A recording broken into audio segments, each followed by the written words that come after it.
5/24, 6:03. Your budget, workshops. Chief Freeman, Mr. Mayor, all set? please.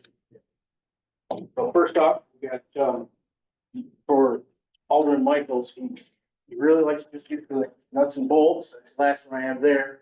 That's the last one I picked, but trying to spend the end of the year, so if you get some more of those, I'd appreciate it. All right. Well, thank you. Yes, I can must have paid you. Exactly. Thank you for the opportunity to speak tonight and, go over the budget for the fire department. As you can see, we have much support in the fire department here. In the front row, we have Captain Everett, works out of the code office, Chairman Heath, Vice Chair Quinlan, Nicole, Deputy Chief Reynolds, then Chief Contry, and members of the B shift. They're on duty tonight. I'm very happy that they came over to support me, and I do truly appreciate it. It means a lot. So yes, we're here and, we'll do what we have to do. So typically, as you have in the stuff I sent out to you, as I've done in the past, there's a brief narrative there, a couple page narrative that just talks about the fire department, where we are, what we've done, some highlights, and also some numbers and budgetary things, just to, for your perusal later. I'm not reading it. At this point, Ms. Lane said probably that wouldn't be a good idea. So we're gonna just flip the first 3 pages right over so that we keep her happy. So again, that's, it's just some general information. If you go to the next one, there's a bunch of charts and graphs in there that we've done in the past. And you can see that as we look at things, our call volume, we spread it out over 5 years, and you can see, how our calls are. Green indicates our total call volume. Blue indicates, typical fire calls, and the red indicates the rescue calls. And you can see as you look at a graph, one shot, everything looks to be about the same. We will increase, that's 2,629 calls as of today. That will go up by the end of the year. So I anticipate we'll be up there closer to that 3,200. So, those numbers are there, but that just gives you a little concept of ups and downs over the last 5 years. It's So like we can cut every 4 years. going to the next page. Again, spreading this out, congratulations again. Alderman Michaels, Ward 8, 4,000 calls over the 5-year period, so he wins again. Wait a minute, shouldn't Ward 4 at the least get the congratulations? Well, that's a good point. Let's change that around. Ward 4, congratulations, the lowest number, like in golf, I've learned, it's the lowest number, right? Very good, so congratulations. So again, 5-year span over the various wards, gives you an idea of where we're going in the city, and the next one just gives you the percentile base of that. So, 3.94%, congratulations, Ms. Lane, beautiful. Well, All right. So, the next graph talks about, simultaneous calls. So these are calls that the department goes on, where we have one call, troops go to one call, another call comes in, they go to another call, and when we have multiple calls at the same time. Now, it doesn't mean that they all came in at the same time. It means one of our crews are committed, another call's coming. So you can see this has gone up and down, in 5 years. This year's at 743, but that's as of today. So we anticipate going beyond that 887, by the end of the year. So that's when we have more than one call at a time. And it's more than just 2 calls at once. It can be 3 calls, even 4 calls at once, which scatters things out pretty thin. But, the staffing that we have and the way we do it allows us to get to all those calls. The only problem is if it's a more serious call and we're scattered out, it makes it a little challenging for, an event that's, more in depth. But it shows that, they're busy. Next is a incident run log. Talks about, fires specifically. So this comes out of our red alert,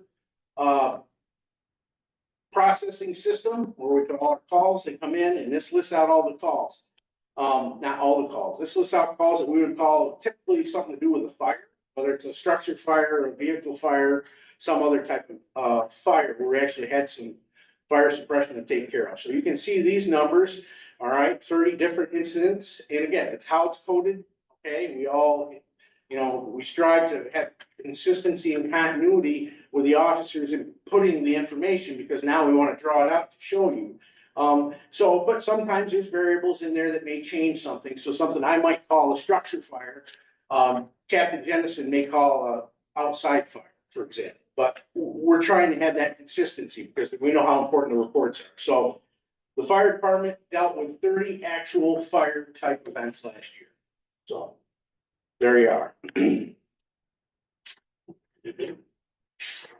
So, the next chart, interestingly enough, as we look at building fires, structure fires, as we code them, put them in, one of the things we look at is the property value. If you look at the bottom of that, we've included 13 building fires we thought were of note, for the year. And you can see that the value of those combined is over $14 million of property value.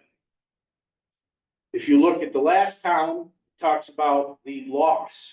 The total loss for all of those was, we're estimating, again, it's an estimation of just under 600,000. So when you look at these numbers, we look at it the positive way, saying, yes, unfortunately, there's $600,000 worth of damage, but we saved $13 million worth of property.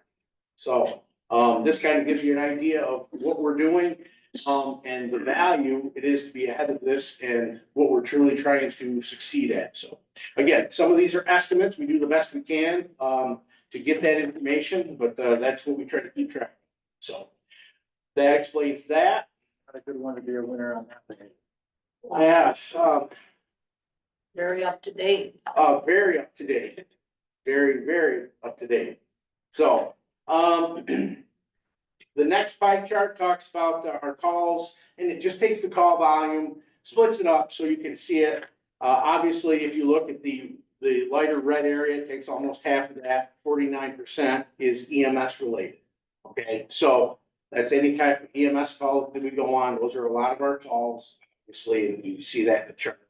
As you look here, they're all the different things from hazardous conditions to service calls to good intent calls. Probably the next biggest one we have, 16% is fire alarms. So again, that's stuff that's good for us to know that, hey, 14% of our calls are fire alarms. And then we can probably start looking at false alarms and repeated alarms. So it gives us the information to see where we need to go and maybe what we need to build on for community outreach or something like that. And as you go down through there, you can see that they get smaller and stuff like that. But, severe weather was there a little bit. Yeah. So again, just a snapshot of what we do up to this date this year. All right, any questions with that? All right, again, that's the fire department response and what we do in there. So now we're gonna get into code enforcement and talk about that briefly. Captain Everett's here and he's gonna bail me out when I mess this up because he's got all this data running around up here. So we're gonna do well. So code enforcement, obviously, as you know, the code enforcement department is part of the fire department. And 3 years ago, we took a leap and invested both fiscally and we committed to changing that and making the code office improve. The council helped us do that. So we have started documenting and keeping track of records. We found where our documentation might have been poor and accuracy wasn't there. And since, 2022, when this council and mayor came in, we've upgraded a lot of things, had better accountability. Giovanni Lisi, who's our administrative assistant in the code office, has developed processes to make sure that we're documenting things the right way. So you can look down through here and you can see the different things for each year, 2022, 23, and 24. There are some variables, obviously, with different things where the numbers may seem, well, everything should be better by 2024. Well, in actuality, it may be lower because we actually maybe, instead of a complaint being for something, we've actually proactively took care of it before it was a complaint. So the numbers are kind of moving around there a little bit, but you can see the activity levels of these things. And, obviously complaint inspections, they're way up there. the biggest item with that, I believe Captain Everett can attest to this, is there's a bunch of complaints. We put them in, we addressed them, but we may never closed them out, or they required follow, something like that. Firefighter Edwards was over there part of this year, and he went through and reviewed these and found, okay, well, what happened here? Oh, it's done, close it out. So we closed out a lot. So that may be skewed a little high, but it's cleaning up the mess, if you will, so. Can I ask you a question? Yep. Are the complaints, self-generated as well, right? Or are they just, or is this out external complaints? No, these are actually the majority, Everything's, everything's getting, and the majority of them are self-generated. They're Is not, that's a number that'd be helpful. I don't know how difficult that would be to start at some point and to say, because to me, the successes are how many calls we're not getting. Does that make sense? I think we created a filter in there where we can filter out whether it's generated by patrol or phone call, so if you give us a little bit, we can probably. So as you can look, these are the different types of inspections that, we're responsible for. Ones that, they're taken care of at the fire department. So the shifts go out and do a lot of these MRLs, multiple residencies. You can see there's 200 of them scheduled. And the shifts, take that under their, duties for a day, and they have different schedules, and they go out and take care of that. So you can see that number's at 200. One of the reasons why it may have dropped a little bit is MRL inspections are every 3 years. COVID, we fell behind a little bit. We increased, we tried to spread them out. So ideally, every 3 years, the number should be just about the same. So we're starting to get closer to that.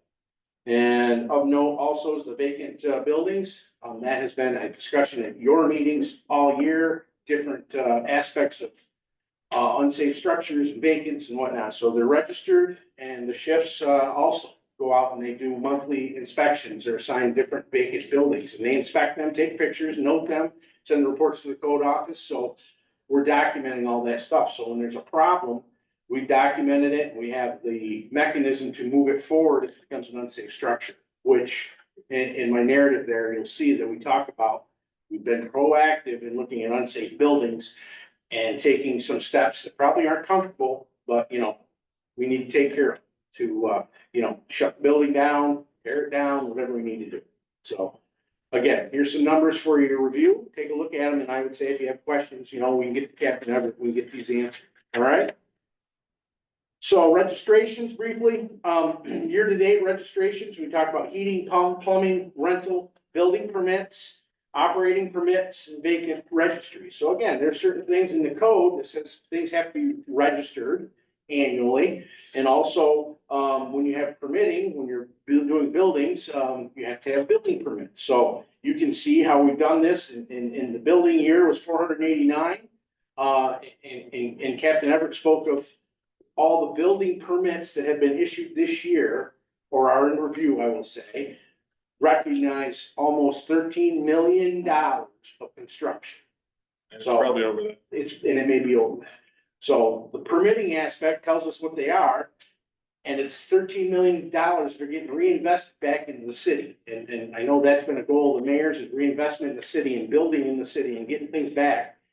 This shows, hey, it's happening. So, and again, the rental registry, that's important to us. So we know what buildings are registered rentals. So we can, know where they are. It's a big part of our community. And we keep up with that. And if they register them, then we know, and they're supposed to self-certify, but it gives us some leverage on different things when we have problems. Well, are they a registered rental property? Well, they're not. Well, we have to do other things. So again, all this stuff, which has been here for a number of years, it just keeps building, and it's all for the betterment of the community. Complaints. The next one, and I believe the one after that, that's a different pie chart. But this one here talks about complaints. You can see there's a total of 1,151 complaints in 2023 and 829 in 24. So you say, well, you're not doing your job. What's going on? I think you're finding that some of this proactive approach is taking care of stuff before it's complained about. So those numbers are there. And you can see our complaints from high grass to snow, garbage, vehicle complaints. All these are lined up here, and it just gives you an idea of what the complaints are. And we typically would look at that and say, okay, we've got a serious vehicle complaint, abandoned vehicles or unlicensed vehicles. let's put a little bit more effort in getting those cleaned up, and this would tell us that. So, this just gives you an idea of that.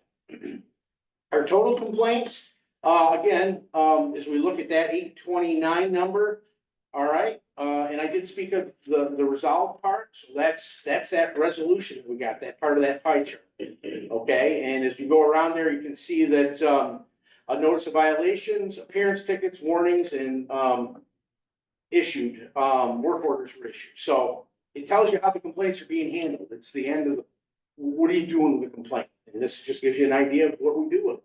And again, Captain Everett had Officer Edwards really look into this, and we closed out a lot of these. So this kind of skewed the pie a little bit, but it's also cleaning things up. Zoning, as you know, last year, the fire department, absorbed the zoning, office. And here's some, information on the different zoning that happened.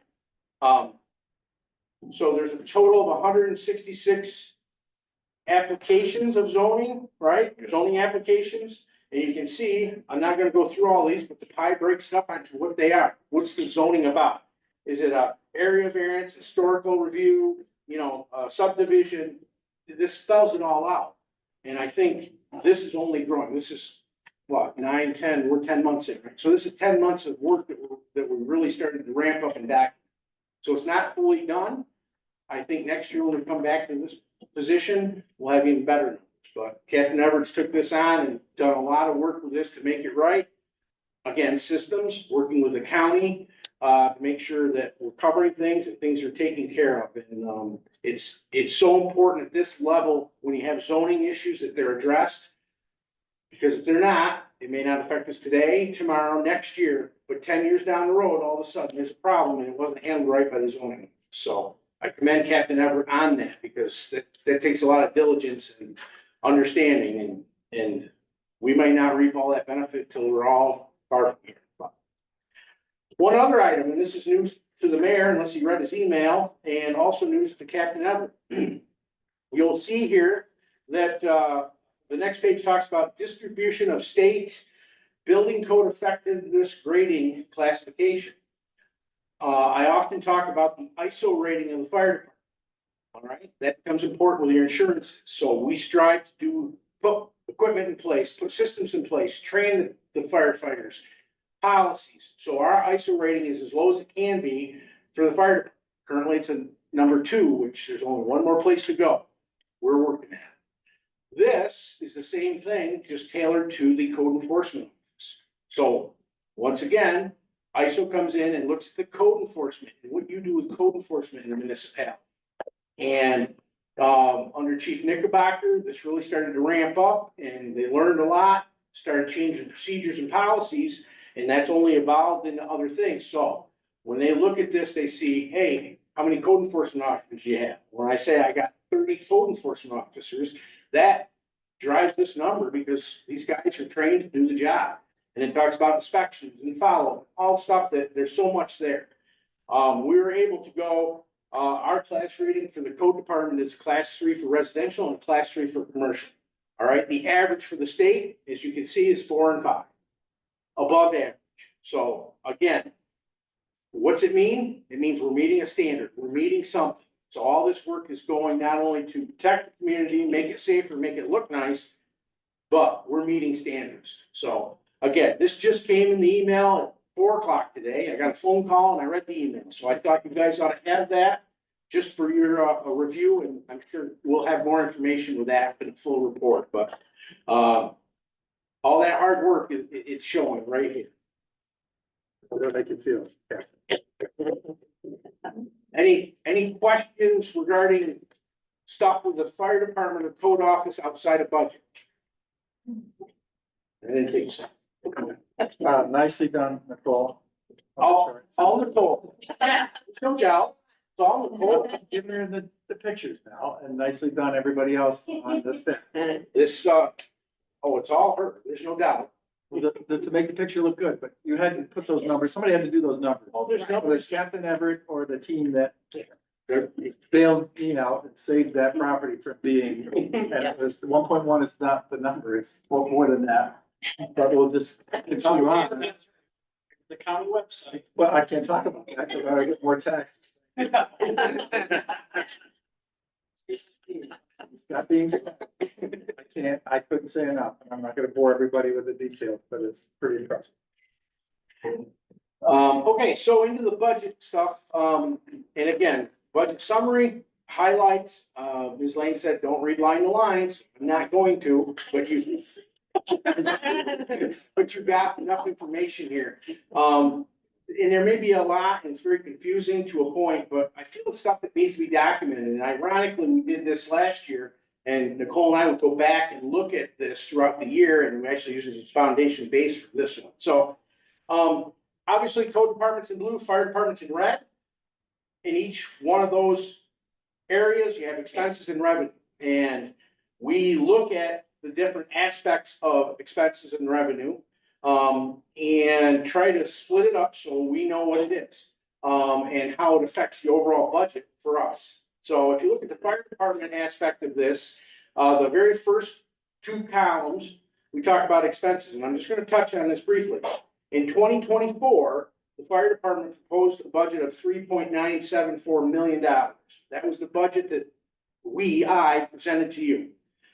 You, the council, adopted a budget of $3.766 million for the fire department. That shows a decrease in $208,000, 5.2% decrease from what I had asked for. Now, that means that that's what I thought we needed to run and do all the programs that we needed to do. So the budget was adopted and that's what we had. So we have worked with that $3.766 million. That's what you put in the budget. That was adopted. So as you look at those types of things, you start looking at it and you add it up and you look at our proposals. We proposed, if you go to the next one down, we proposed just over $4 million. And that's including salaries, that's including all our equipment, apparatus, everything. Okay, so if you look at that, we increased the budget for my proposal of last year by $31,000. We increased it by $31,000. So our budget in the fire department, what we wanted was only $31,000. Again, you go down through and you spell it out, and you look at the mayor's budget, which you have now, which is your budget. We look at different things. And we subtract it and work it down so that you can see that in 2025, we proposed 4 million, the mayor's budget was 3.7. It decreased by $270,000, so it was a decrease of 6.8%. So my budget, our budget from the fire department decreased by 6.8% this year with the budget. Just some numbers to put out there, again, trying to understand it, okay? That's how we get to where we're at, so. Again, the mayor's proposed budget is actually your budget now, and we probably ought to change that, so, but that's what you guys are looking at, so if we follow the budget you have now, that's where we'll be at, okay? And our revenues, we talked about this before, fire department has some revenues, I speak of it in the narrative, we have motor vehicle crashes, we have hazmat, CPR, a few things, we're trying, all right? As we've evolved here and looked at our motor vehicle crashes, Nicole's diligent about sending out things for accidents, invoices. So we have a whole bunch of those out. It takes time to get those back. And in fact, we don't always get those back. In some initial discussions with Ms. Greenwood, when she came here, we talked about that and said, you know, we might get to a point where we need to figure out a way to have the council, make a recommendation for, some sort of collection stuff, because, you know, we send out 1, 2, 3 invoices, follow up for 90 days and there's nothing. And right now we have no mechanism to really pursue it, but we may come to the council and say, because there's money that's out there we're not getting, but we should be able to pursue it. So again, that's one of the things that we started a couple of years ago. Again, just trying to offset that. Probably the biggest thing, which you don't see here in the revenue line, is the grant fund. I mean, that's, you know, the diligence of Chief Tenkate when he was here, and he still helps us make these things work. I mean, they're thousands and thousands of dollars, so they're part of that too, but we can't figure them into the budget necessarily right now because we don't know if we're gonna get them, and if we do, it's a reimbursement in some ways, so. But we got some great ideas with Ms. Greenwood to figure out how to make this clearer and understand it, so. Again, that's the fire department, code office, same thing spelled out. I'm not gonna go through that very much. But you can see, obviously, the code office, significant revenues, all those fees, all those permits, violations, all that stuff. That department's getting some money into it, and that's helping. And that was our goal in March of 2022. We said, we're gonna take the leap and make this work. The revenue is there. So again, just a quick budget summary, to look at. If you go to the next page, this simplifies it, and this puts it in bigger font so I can actually read it. So, and I've got my ruler, the ruler. You can see that if you read right to left, now, I don't know, probably you folks didn't learn to do it that way, but in Dreyer, that's the way we do it, right to left. No, I'm sorry, shouldn't say that. So in 2024, the fire department proposed $5,000 for MVA recoveries. The council, the mayor adopted $8,000. They anticipated $8,000 in revenue for that. Currently, at this point, we have received 6,000, Nicole. We have not received 2,000, received 1,000 something. Right. And it's again how the munis is calculating the invoicing and stuff, but we're under what the anticipation is, but we still got time. 2025, we proposed 2,000 and your proposal shows 12. And again, our goal is to really not ramp up the accidents, that doesn't, but to ramp up the accountability and potentially get some of this other stuff so that we can have better retrieval of that revenue. Hazmat recoveries, you'll see it at 5,000 flat. No, we haven't got anything yet. We have invoiced out for a hazmat call or two, and that takes time. We haven't gotten anything back for that yet. As you'll recall, Chief Tenkate, one of the things he went out with was a significant influx of money for an accident that we had up here on the interstate. I mean, that was $60,000 or $70,000, and we're talking 5 years. So that was huge for us. So again, we're not sure how that works entirely, so we always scale it safely. CPR, we didn't budget anything this year for it. We started implementing a program. Again, man, Edwards kind of spearheads that. And the green means good. That's $1,600 we got for that. And we didn't budget for it because we didn't really have it going when we started last year. So we're going to anticipate at least 2,000 for next year, and I bet we'll surpass that. So there's some of the revenue lines for the fire department. All right, the next one is the fire department expense lines. Again, not reading every one of those, but we read right to left. And you can see the proposal that we had in 2024, what was adopted by the council, the differences, and I only put them in there to say, hey, we're looking at, we proposed this, the council adopted this. I'm not saying it's wrong or right. I'm just saying that we had this number and it's off by a little bit, and I want to keep track of it so that in the future, if I need to increase it, I can do that, and I kind of have an idea. So 2024 is there. Then you start with 2025 after the dark line. I'm sorry, after the dark line is our current budget. This is this year's budget today, as we have today. So you can see if we start at the top, personal services has $527,000 left in our salary. And you can go down through, and there's various numbers for the personnel, okay? The personnel costs, no doubt, that is one of our highest obligations, but it's also our most important resource. So this is the people, and that's why it's so high. Current available 1024, Say again? that should be 1024. Yes, yesterday was 10:23. I did it yesterday. But it's as of 10/20. Correct. Thank you, Mayor. 10:23. Thank you, Mayor. 24. I just want to make sure the year's right. Okay, if you go down through here, just some note for the current budget, if you look at our personal service out of title line, the little parentheses, Nicole tells me means it's bad, okay? It's, and ironically, we put it in the red. Yeah. I thought that'd be funny. So, in the red by $3,000. So this is when one of the firefighters moves up and becomes an acting officer for the shift. This year, we've had a transition of officers. We've got an officer retired, we've got new officers in, new officers with training, paramedic training. We've had a lot of different things that have affected that. So that one was underfunded, and it's there. I am not worried a bit about it because I think we'll have monies to move at the end. And talking with Ms. Greenwood, how this will work at the end is making sure it all lines up. I think we'll be okay. again, just an unusual thing, but I wanted you to see where I'm at. The one that's the other one there at $28,000, $26,000 is our apparatus repair line. And I spoke to the council, way back in the beginning, of the year when we started going through this pretty fast. Apparatus needed repairs, and we have kept going with that, repairing things we actually need to. We're over budget on that, but again, hoping to absorb that in some way, but I may have to come back to the council and ask for assistance in that, but it's a repair of the apparatus. It just was a bad year. It's what we do, so, and I always say, the trucks are getting old.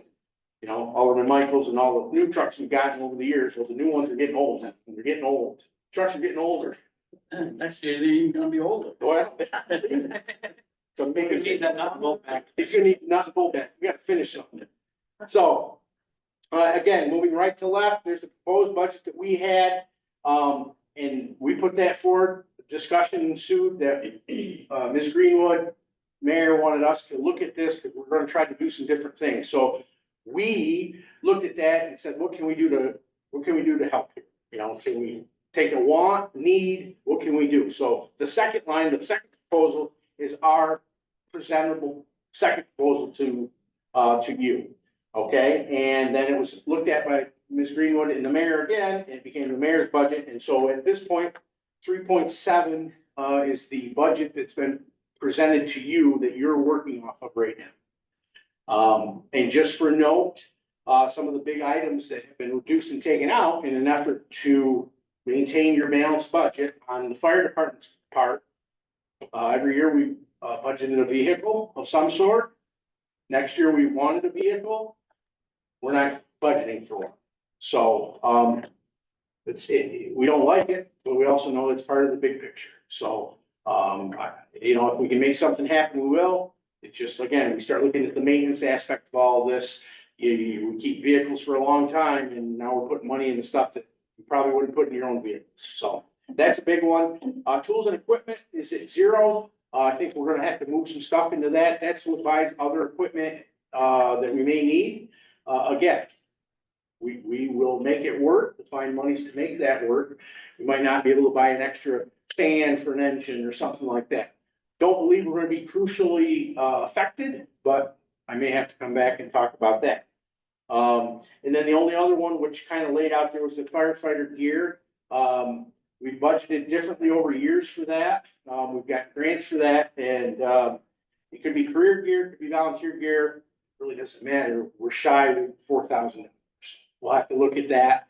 But again, these are the things that I'm looking at to say, I may have some issues with that. So, and again, as I talked to Ms. Greenwood about the whole, the salary lines, sellbacks, stuff like that, it's very difficult. We predict what we predict, and we do the best we can.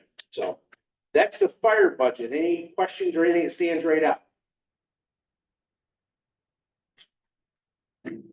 Okay, code budget. The next one, code revenue budget. Again, you see all the green. Green is good. Look at this. So, at the end of 2023, the code office brought in $54,000 above any monies that were, put in as estimated revenues. So 54,000 in the past. To date, we're at 41,000. So if you'll recall, last year when I stood here and we had these revenue lines and I said, I'm being conservative, and the mayor and I had a discussion about this, and he put in, he says, no, you're gonna do well with this. You're gonna do well with this. And I says, I don't like it. I don't think we're gonna make it work. We're gonna be shy. I'm standing here publicly now saying I'm eating crow. He was right. He was right. So there's the green. improvement. So overall, the revenue lines in the code office are higher than what we anticipated. So that's good. So that we can't ask for any more. Taking those numbers and looking at those as we proposed them, a couple different proposals we worked on, and then your budget, you can see how we are, you know, there's $281,000 expected by the budget you're looking at for the code office. And you know what? Some of it's aggressive. Building permits is very aggressive, but I don't know, stuff's getting built. So we're gonna be optimistic with some of those, but that's what gets there. I could dare say that obviously there's positivity to this. So, again, and it spells out what every one of these is for. the fees and different things. So take a look at that. If you have any specific questions, we can talk one-on-one and try to explain it. But the code office stuff is working well and there's revenue there. Okay, any questions with the revenue on the code side?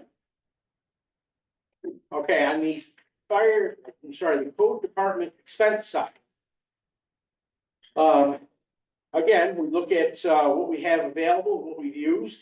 We have some lines that have been, are in red.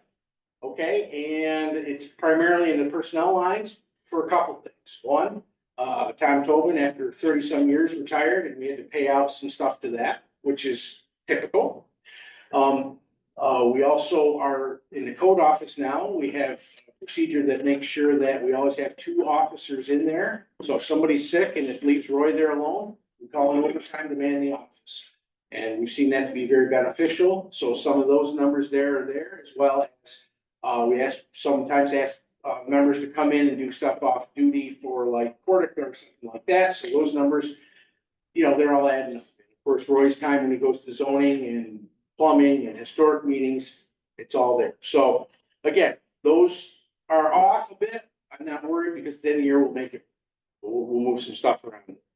Down at the bottom, you can see that we're $4,000 in our grass and snow. That is the contractor's line. That looks bad, but if you go back to the other page, you look at the revenue lines, when we have our contractor go out and do something, there's a violation notice, we charge, we send it back to the homeowner pays it, it goes into a revenue. So it's in the revenue line, most of it, not all of it. So I may ask to move that in here to balance this out by the end of the year. But we've been very aggressive with grass, snow, keeping things nice, garbage. Go ahead. We'd also like to take a moment to thank the council for creating that combination position with the youth bureau. We saw a lot of benefit to that this summer. Roy's team was able to send him a notice, and within 24 hours, we're seeing that pickup, lawn mow, things like that. So that immediate response from the youth bureau's staff to our staff, great teamwork, great development. We look forward to seeing what next year brings, and hopefully we'll get this positive momentum moving with that position specifically. So thank you guys for endorsing and believing in that. We've seen great response. So that is the expense lines on the code side. So again, you guys have those for your review later and mark it up, ask questions, and we'll do the best we can to communicate that. Is there anything that I missed? Any questions for either me or any of this? Of course, we've been proactively discussing future trucks, some of the bigger expenses, working on fire hall design, which will come up later in the year as we work. Yep, and that's all. I mentioned that in the executive summary a little bit about, we're gonna have to talk about these fire trucks and make some decisions, and we're working on stations, and it's all part of it. Those are some items that are there. We always try to do our best fiscally and make it work, and we appreciate the council and all the support that you've given us. And I have to say, I appreciate my staff, all the staff, and what they do to make everything work, not only for the fire department, but citywide. The fire commission, I've said it once, I'll say it again, the fire commission is the best commission here in the city. They are so supportive of us, and yet they hold us accountable. They hold us accountable, and I appreciate it. They are very supportive. I won't hold up. I blew the 20 minutes right out of the water. But it's good. Yeah. I think it's helpful for the next year to talk about some of the housing needs that we're working on, some of those products that we're trying to get resolution to, so that those expectations are out there. Absolutely. Yeah, appreciate it. All right, thank you. Thank you. Thank Thank you everybody. guys for coming. Thank you. See you. Except for 2:30 in the morning, 3:05. 3:05, sorry. Blues County. All right, thank you. Oh, Anybody have any additions or corrections? I didn't see him stuck in. I'd like to turn this, I don't know who I'm turning it over to, Corporation Council, law, or am I gonna turn it over to? I think Public DPW Works is, I think DPW is next, so you can give him. Oh, I would like to introduce the new highway superintendent. DPW Car One. Thank you guys for coming, commissioners. Thank you. Thank you. Thanks. Cole, as always, thank you. Nice pictures. Thank you. Yeah, good presentation. Yeah. Great job. I appreciate it. Thank you all very much for your time and all work. Thanks, Brian. Dustin, thanks for your help, Dustin. Thanks for your help today, I appreciate that. I wasn't sure we were gonna. I'm July.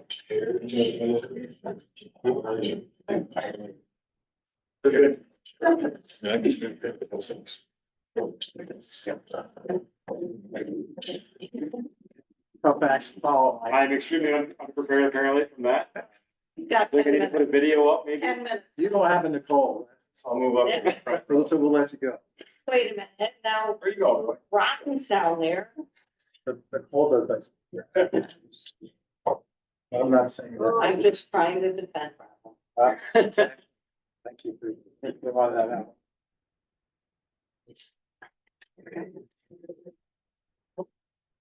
See,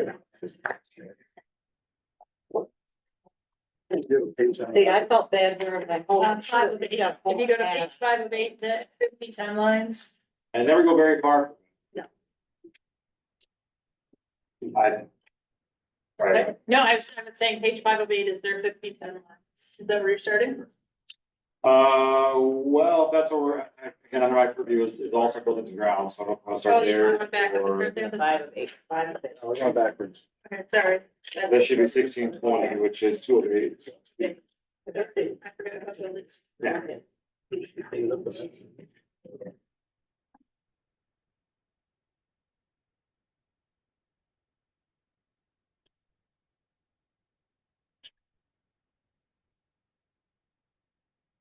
So I don't know how far in depth we want to go with just reviewing the numbers. Two of eight.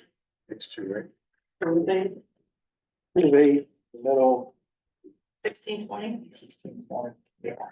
56. No. 16. It is. 2 of 8 on the. On the very bottom right hand corner.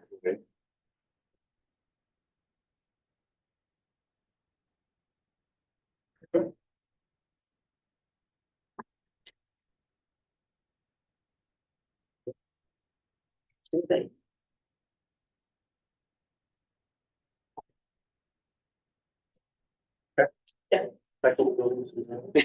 Right. Yeah, other than some land questions, my extensive 2-month expertise here.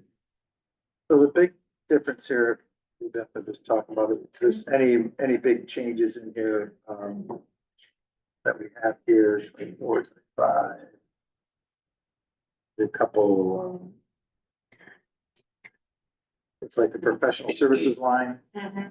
went down a little bit, because the actuals were down. Yeah. Um,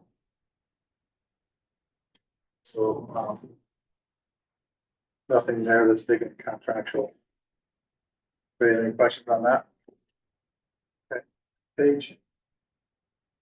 Traffic department, right? Go through that, 31, right behind that. 30, 10. Top of 3, 8. Top 3 of 8. Just. Yeah, we reduced functional, equipment by 4,500, so that's reduced 44%. That's kind of where we cover our signage and our traffic paint. That historically has been less. Or not historically, currently has been less. And we've used that budget to stockhouse material. So, at some point, I expect to bring this will be one of the items you clean up in the budget, but professional services in there, do we have what, a position we're just allocating towards that, or For which? what? Is that the same, right? Professional services are any contracts, right? Okay. Personal services is actually the top one is personnel costs. So this is where Mike and I have just started going back and forth with this, this week, with a couple of questions, because some of these lines, like that one was decreased significantly based on what I was seeing for expenditures this year.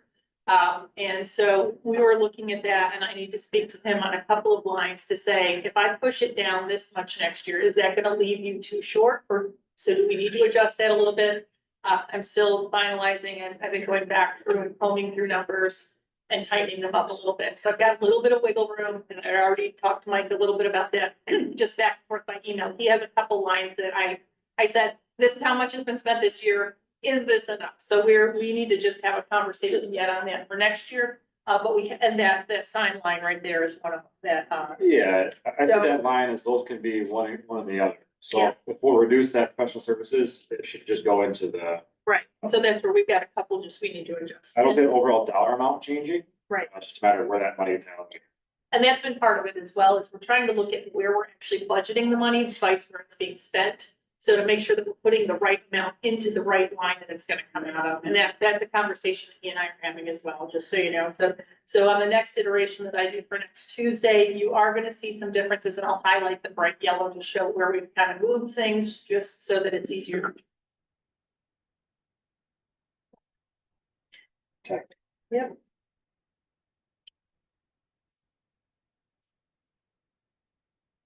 Any questions on that before we trail off with one of the other? The next one's on 5 of 8. Bottom 5 of 8, 50-10.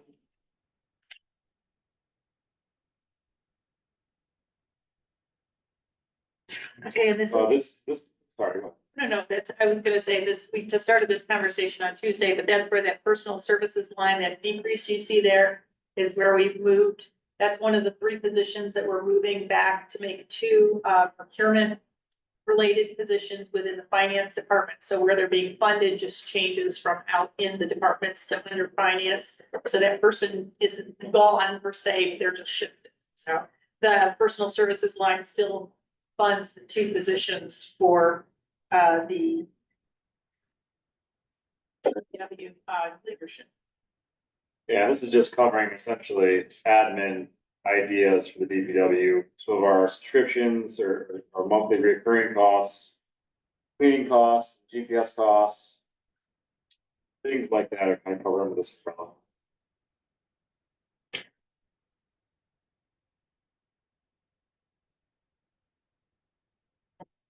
And again, it's a lot of the shifting is the same idea. We've been, in some of my research, things have been charged to different accounts. We're trying to make those all charged to appropriate accounts. So some of the shifting is just reallocating from one to another to get them in the right line and charging them everything.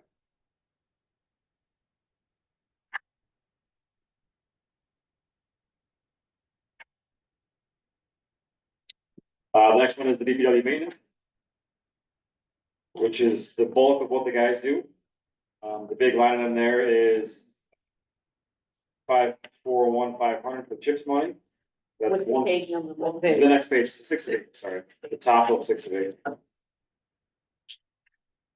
That is CHIPS money that we see a direct reimbursement for. All those dollars are exactly what we would spend in reimbursement value, so.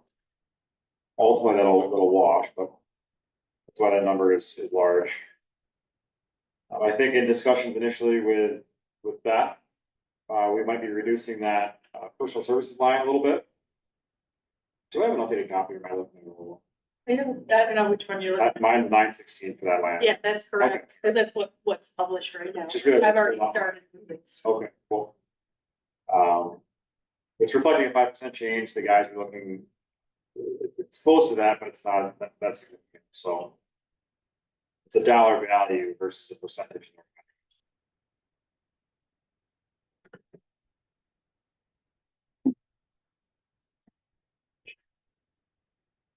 And for an example of just reallocating money, the 540,500 account has been reduced from $80,000 to 0. Because we're moving that money into the 2 accounts above the 540,100. Just to put everything in the same line item where it should be charged. So that extreme drop is being compensated elsewhere. Okay.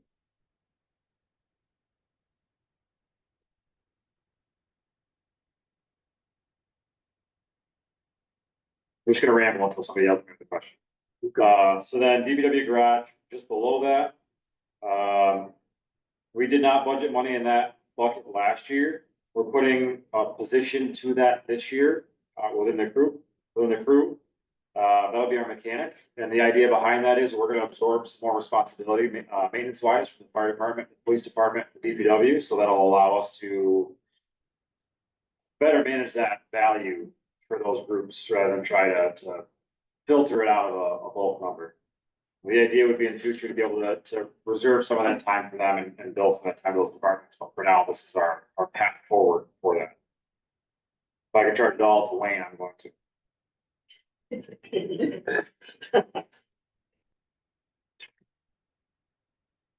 And then the other line underneath that are just for equipment for the building, things like that. The building is getting a little tired, put some more money into it. Nothing out of the ordinary, some doors, openers, things like that. Snow and ice control directly underneath that, the big number there, we see the $40,000 for equipment repair. Our trucks are tired. We're gonna involve a lot of repair work. You see that historically from the past, put some money into them. And then that salt number of 185,000, that is inclusive of the new salt that we are going to go to. Face value, Cargill would not allow our reduction in tonnage this year. They allow the change, but not the reduction. But we have that cost of that, what we're actually gonna use. We only have to use 50% of that allocation that we. So we're still within our window of what our tolerance is, and we'll make sure we save it.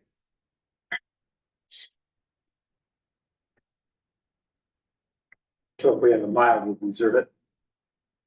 We store it, and reserve it. We have room for that. Yes, internally at the facility, yeah, so we're in the salt shed we've got for salt mix. And you would ask for different kind of salt. Yep, Right. what they call clear lane, it's a green salt, you're gonna see it, people are gonna freak out, thing, we are in its first year. It works, it's bound together, and it looks green on the road, so you'll see it, it draws your attention, but that's the point. The guys can see it, the residents can see it, it works at lower temperatures, and because it doesn't hit the ground and bounce off, it's better for plant life and vegetation and things like that. We'll see about it. Is that green as it comes out of the ground or is that a process? The process, they put some magnesium in there and a couple other additives to it that make it turn green. It's also got a what's the term for it? It's like rust clear for equipment. It's still salt, so I take that with Right. with a grain.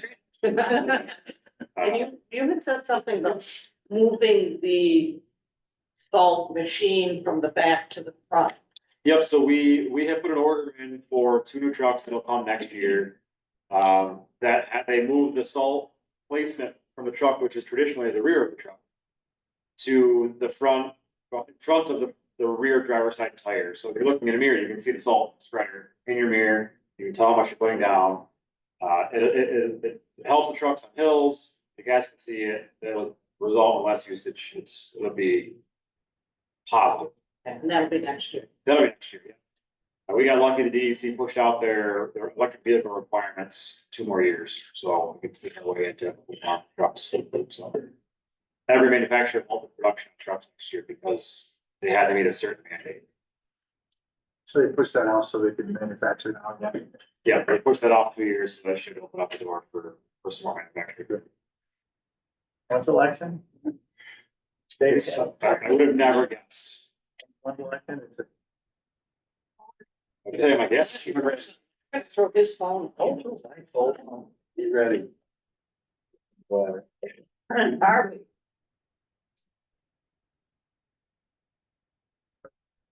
I'm out. That's the court. Hopeful didn't like that.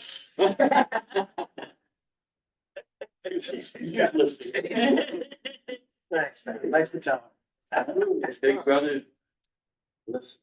I think that's it for my overall groupings. I'd like to be a part of the beach and pool committee though. How do I get on that group? I'd like to see your job in the beach, but I don't. Yeah, some beach, that's for sure. Well, there won't be a slide, so Most lines. no slide. No slide. That's. I don't know, I think it's. You have to hold it down. With that. No. It's just points forward.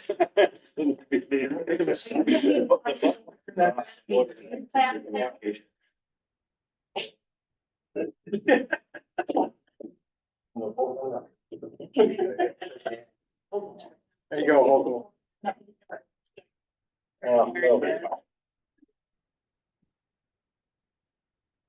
So any other questions, concerns? I wanna make AJ wait longer if we can. I have 5 lines. So just an overview on, you talked about equipment a little bit, you talked about facilities, about the, things look better over there, it's cleaner, looking better. I see a tree planted there, I gotta get my truck, too, somebody gotta give me a ride. I got my truck. Yeah, now we need to. Yeah, that's one of those trees, the trees that we removed from, the Fort Watson. Oh, really? Okay. Yeah, there was 2 there. We put one on River and one at DPW. Nice. Where's your truck? It's coming around. Well, we went, so let's talk about that, the demo we saw this morning, that's when the morning started. Okay. I ended up having 3 meetings at 9 and I And was. somehow you my convinced me truck, to drive so I around. turned me off, and then it's been a problem all day, cause I go out to go get in and it's not here. So where is it? It's a DPW now, Oh, hopefully. I would give you a ride. If you don't mind riding it. Somebody going that way was great. Let's talk about that the leak blower or vac system, because that's new and, I Yeah, guess maybe All for it. we're aware that Oh, yeah. purchase is gonna happen, so it could be something that's gonna happen this year, so it'll be something new that your constituents will see, so maybe talk about that a little. yeah. We'll talk about Nice. the roof and the plan for the roof of the building and the doors and slab out front. And some of the money back from the state for the tree cleanups and that kind of stuff. Okay, so we'll just start with the building. The intention is that the roof of the DPW building currently has a hole in it, shingled roof. So we're gonna put some furring strips across it. The guys told me they're willing to tackle this process. I think they hold a certain bit of pride in them as well. We're gonna fur the roof and we're gonna put metal on top of it, stop that. And then, the doors are getting tired, but they are enormous, garage doors, overhead doors. So we're gonna replace those one at a time as we go, along with the openers that come along with them. They come along way openers. You can get, from phone access to it to open and close. Transmitters are better. And then if you notice, when you go up there, none of the doors touch the concrete, or they do only in one spot. It's because the concrete below them is not level with the shop floor. So the guys force some aprons along there to close that up us with heat. So we're gonna spend some time and put some love and effort into that building. Again, the guys are masters really in a lot of things. I'd like to call the DPW guys jack of all trades. They can do a lot of things. You look at a guy who go out and he'll patch a pothole and he'll pave the road. And also, if you look at Otter Creek, you read the sidewalk, that's Otter Creek. Thank you very much. Floral, I was gonna screw it. Floral, Broadway, that whole, is there still Broadway around the corner? They report that. I will put that work against anything else we see. You guys did a great job. Just keep bicycles out of it, they're great. So that's the building. Again, the guys, my hope is that the more effort they can put into their own lifestyle there, the happier they'll be. And then on to the exciting part, leave back, talk money. So currently the way we handle leaves is we go around the loader and, truck and rakes, put it into a bucket, the guys pick that up, we dump the leaves into the top truck. Problematic for me in a lot of ways, from destruction of the streets, the yards next to them, and then you're putting leaves in an open truck driving down the road. Yeah. We're just, And then Reality. labor fatigue, right, fatigue and labor. Yep. difficulty. and it takes an entire team. I talked to a local company who they sell leaf backs. It's a trailer mounted system. It looks like a garbage truck on the back of it. It's a closed hopper. And it has a giant vacuum in front of it. And it's got a large hose with hydraulics on to help the guys move around. And we demoed that today. We went down Greenbush between Randall and Fort Watson. And then I sent the guys down Owego and Park Street today.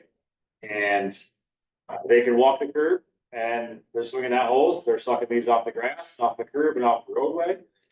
I would invite you to take a trip down those streets. It came out fantastic. That's just what I hoped it would be. As it's doing that, there's an impeller inside of it, the vacuum, that's mulching the leaves as it comes through. It's compacting in that box. So the leaves have already started their broken down process and it can turn into a compost material next year. And apparently, according to the salesman, farmers like it, comes out as a brick when it's full, in this cube in this truck, and farmers like to use it, spread it out in the field as a compost, so it'd be something really, instead of filling up our thing and do that, so we have to outsource, figure that source of where it's gonna go afterwards, but it's pretty impressive to not damage the lawns and scratch the roads all up. Yeah, it was great. And, you know, it'll take some time to educate the residents on the idea that, you know, you've got to get them to the curbside for that process. It's a new process, but I think we already had a few people come out excited during it today. It's a little bit noisy. When it plugs, one time the plug, they took, trying to impress me, but they took too much on it. But it works really well. Yeah, I And just street sweeper after that, it'd be really nice. had three guys on. When Jim and Dave Farrow and Brian Hall went out with it this afternoon, there was three of them, one driving, one with a hose, one blowing leaves from the sidewalk back to the curb. That was it. It was. Evidence. Okay. And all those bricks. Evidence. Is that no one's about doing this? That might get rid of all those bricks. We'll talk to them. Yeah, it's, I had a farmer, that's how we did it back. There's a farmer that would haul it all out for us because it worked well for him to break it down. He actually made topsoil. So And how big is it? it's a 25 cubic yard container. So they're, Probably 8 foot tall, 14 feet deep, and then 8 foot wide, right? yeah, farm. Oh, just about, that's about the I was gonna size. say, That's big. Yeah. yeah, They're generators, but then they dump them and then they go all over and Right. there's no control. There's a lot better, but it's $100,000. We're pulling it from. What account did I say? We've got money and I think professional services in the DPW. Oh, that's right, because we staff levels change, so everybody's staffs. And it saves the guys. Really, you watch them, they all argue initially because they're fighting that hydraulic hose, but once they learn how to use it, it becomes second nature and they were already doing it. A couple days. Really? So, yeah, it really, I mean, they learn to swing it, it's on an arc, it's effortless and it picks everything. It was really, again, I know it's hard to see, you didn't see it all before, but we went out through those streets and looks like the leaf had not fallen. Yeah, and again, we didn't have a lot of time, but you'll see it. We're working out the deal, trying to negotiate a 90-day to compromise our cash flow. But, so, yeah, so we're trying to work out our cash flow at the same time, even though you see the money in the budget is paid. But I just want to take a second to commend how great their guys are. Last week I came up with the thought of, you couldn't stand looking at the building anymore. And if we ended up tearing it down, we wouldn't have to do that. So I mentioned it and, you know, what was it? It took them 3 days? Yeah, two guys went right after 3 days, painted all around the perimeter of this building. If you see the before and after pictures, it's pretty impressive. And they did it, you know, basically said, if you need to get overtime for the 3 days, they're supposed to be nice to do it. But he did everything he could to not get overtime, these two guys working. So, I did get a thank you card, so I sent them a note to thank them for doing it. They did it with a smile the whole entire time. They had fun with it. man. Yes. Some of it was Casey putting the sign up, you need a beer, you know. Making faces at him. Right? They like them. Yeah, but I'll tell you, and then even in your district, Claire, on the bridge there, again, the gate, it was getting to be a safety concern with kids falling in the water. You know, because the fencing was kind of left dated, so, you know, they took it above and beyond, said, all right, we're gonna do that, fix the sidewalk first, and did a beautiful job. Like you said, jack of all trades. Yeah, really, they're doing a great job. They're really the guys, they're seeing the benefit of their work and they're appreciating it. They're working hard. So they were working on that, they were painting here, I saw them doing, another, another project, another part of the city, so it was great to see that. Poor guy standing around.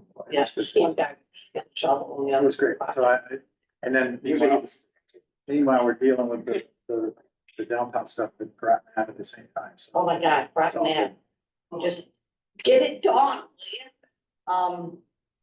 Joe Schaefer on Pearl Street, right out in front of her house, and it may be fixed now, I don't know. But a new grate was put in the road, and she said it, you know, there's like just loose rock and everything, and she thought there was gonna be, That's right where that road ends, and I asked. Yeah. Why don't we get rid of that right next to that? right, Okay. right. And so I told her I would check to see if it's gonna be like blacktop and finished off. And it could be, I mean, I haven't seen it. Yeah, I'll go down through that. There will be. If it's not, there will be black. And also, in your district where the storm drain was done. Yes. Concerned about a sidewalk being torn up. Yeah. Again, going above and beyond. Yeah. When they were working on that project, they were able to figure out a way to. To rip up the sidewalk, I saw that. Did he thank you? No, we didn't tell. Oh. We're just moving on. Okay. Because he had gone publicly and. Yeah. Yeah, I'm completely out of control, so we're like, at some point, let him just get that about it, at some point, figure out. Well, it's a good testament to the guys, you know, they don't let that stuff get to them and they operate. Yes. So that was a good plus. Well, and then also, like, earlier this week, I haven't had a chance to tell you, the footbridge between Melvin and Broadway, go to Waterworks.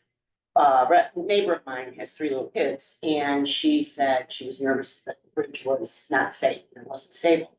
So, again, kudos to Mike, he went out the next day, and it's just one of the poles, right? One of the poles. Has to be replaced, yeah. It's on Jim's list to go out. Yes. I don't know that. Well, she did. It looks like the iron. I didn't either. Just- I've lived there. Yeah. Good. So, again, kudos to Mike. And it was approved. We're spread thin, fortunately, the guys aren't, they're taking it well, and they're doing a great job.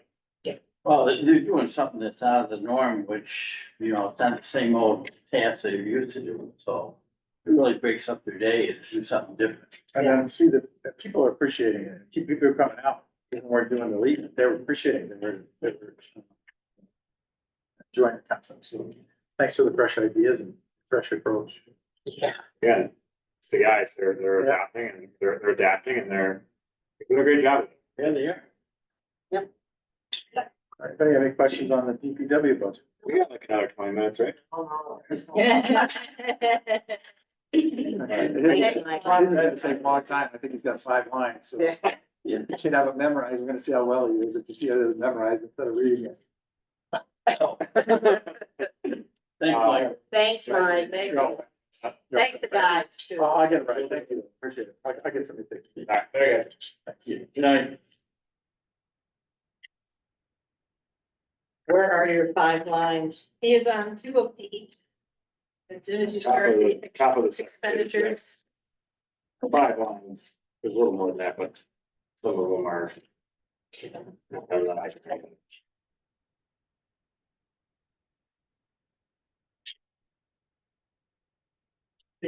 Go. Yeah. Big one here that I want to highlight is professional services and contracting. When I started this job, there was a lot of money getting shelled out for on-site fees, and that's what that line is. You're looking at $35,000 proposed here. Last year was a little more than that. It's difficult to speculate what that number will be because I can't. No one can predict what kind of lawsuits that we might face, but I think that the idea is risk management, right? One of my goals coming in here was to manage the litigation that was already pending, that I had no hand in. Manage potential litigation, claims that have been made or the city have been made aware of to try to avoid litigation costs. One guy can't do it all. I'm not pretending that I can, and that's why that line exists. But we shouldn't just be spending money frivolously. We got good insurance coverage, case by case basis, utilizing our insurance coverage and the deductible there, if we need to, but litigation is an ugly beast. And that's really the thing I want to talk about here is since my commencement in this job. There's a lot of publicity about things that the city does wrong or people have complaints. But truly, I think they spent $250,000 in 2020. Something to that effect. Half of those lawsuits we inherited. I think we spent maybe $60,000 in 2022 because we utilized our resources right. Used the insurance company. I took some on and we found some good lawyers who got right to the point. Whittled it down to 2023. Again, it's getting ahead of those things. A lot of things can be avoided by coming to the table, compromise, still dig your heels in when necessary, fight the good fights. You know, if someone's right, it should never get the litigation. If someone comes to you with a claim, they're totally 100% right. But again, I really think the big picture, a lot of Park Exchange, it's a small budget, it's a one-man operation, but it's not. You know, I have the help of the mayor's office, city clerk's office, the finance office, and every other department that I have to deal with on a daily basis. We're all kind of working in tandem. And the fact that it's gone down so much, and I know that we face problems every day, but just for where I'm sitting, that's huge. We can't predict the unknown. Maybe throw some of that money in personal services line. Otherwise, the smaller lines, like education, publications, those are things that I need. That's, if there are no more hard copy books on a shelf that I can do legal research in. If that's still the way things work, we'd have to update them every single year.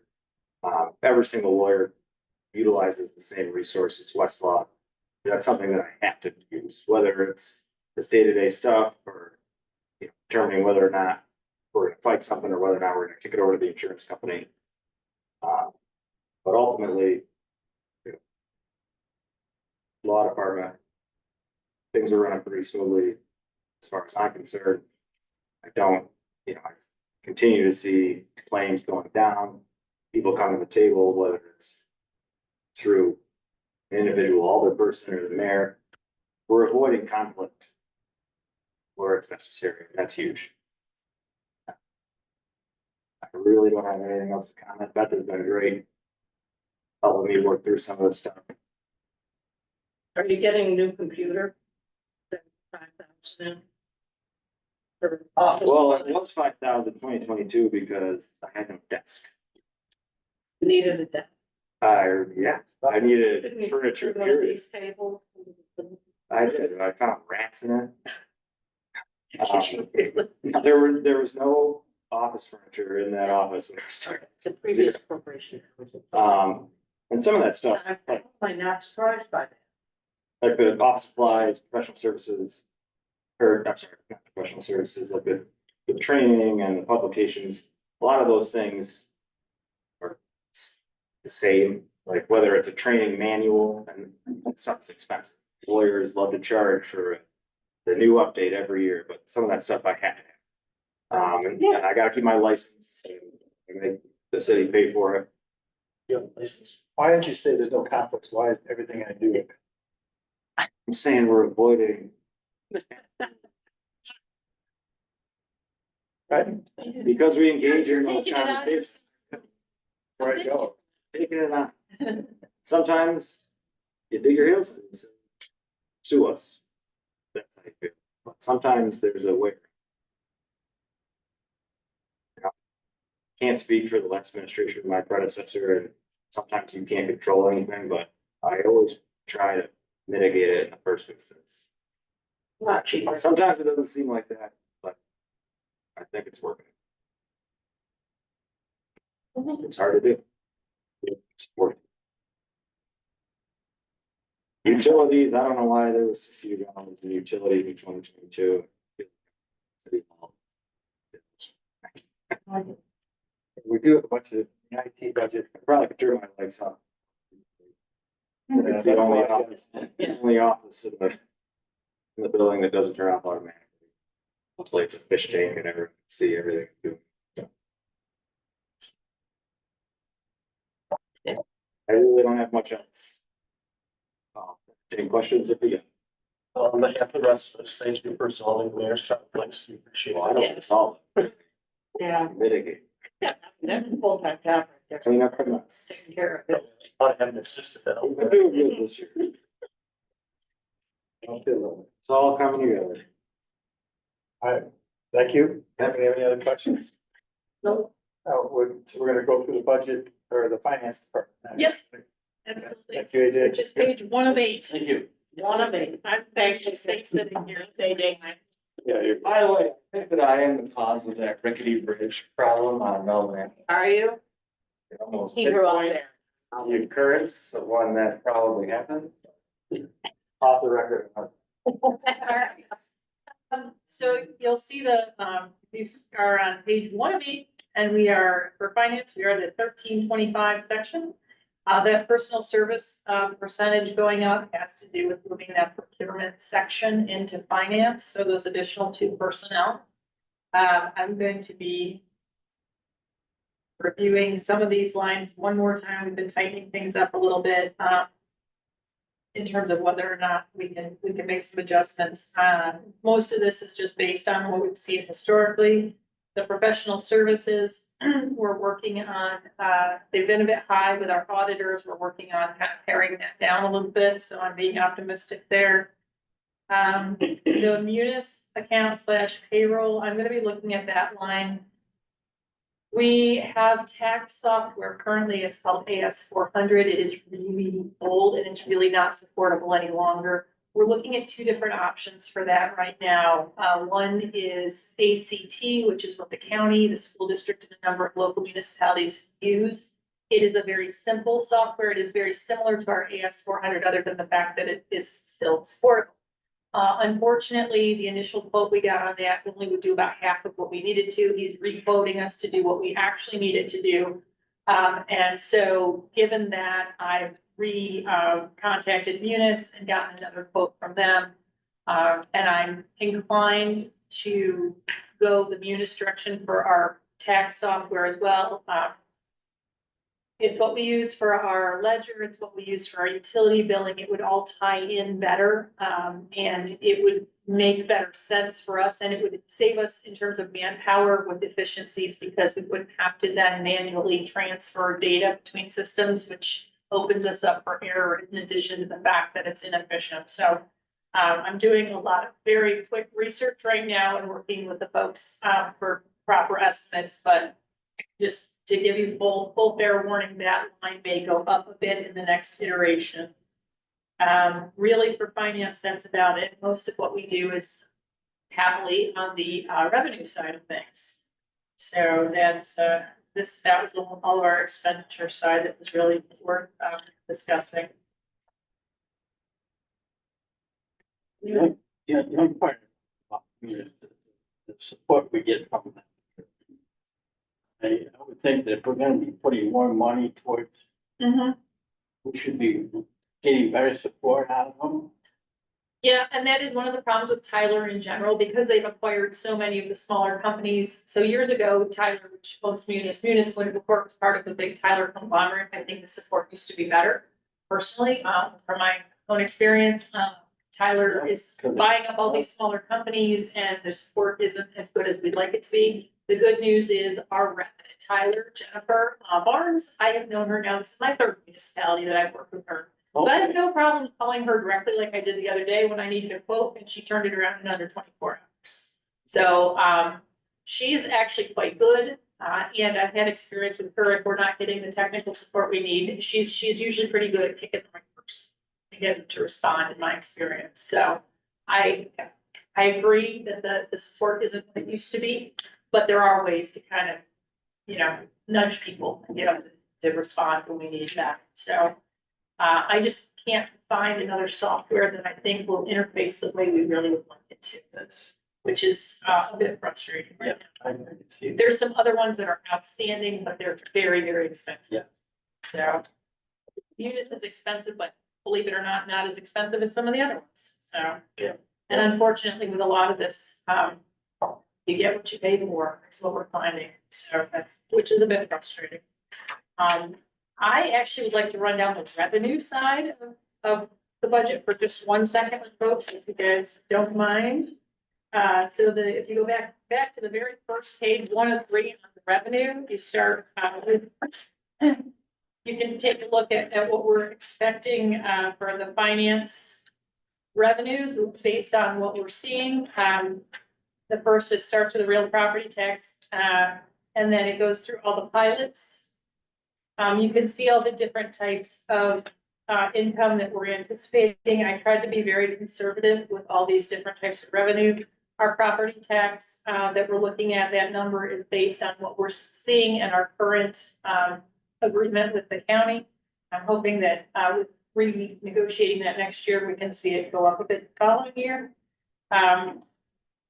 everything we're seeing, on our revenues, we've been tracking reasonably well this year. We're slightly behind where we should be, but not significantly.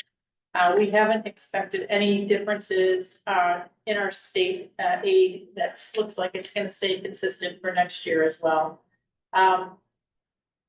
We'll take a look, mortgage tax does seem to be up a little bit again this year, so hopefully that'll continue on as well.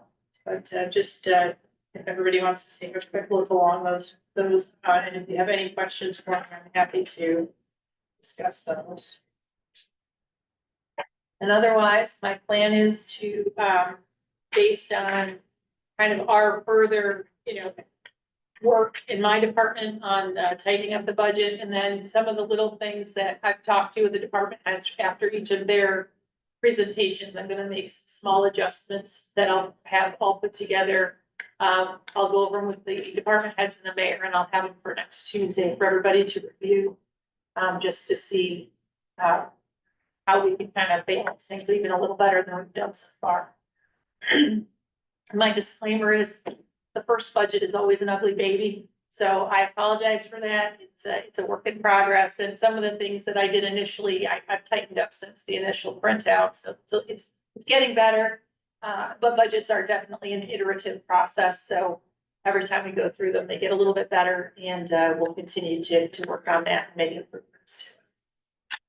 So the idea would be to address these edits and then adopt those changes at our. So I will get the next, this is the tentative, and I'll make the adjustments and to present next Tuesday at our next budget hearing. And then as long as there are no questions, we'll still have time to make adjustments, but then what will go to the following council meeting will be the preliminary budget, which is what we'll have the public hearing on. And then provided that everybody's happy with that still, then that'll be the one that gets adopted into. So final adjustments, everything. So if there's anything you have significant concerns on, please let me know right away, because I want to make those corrections as quickly as possible.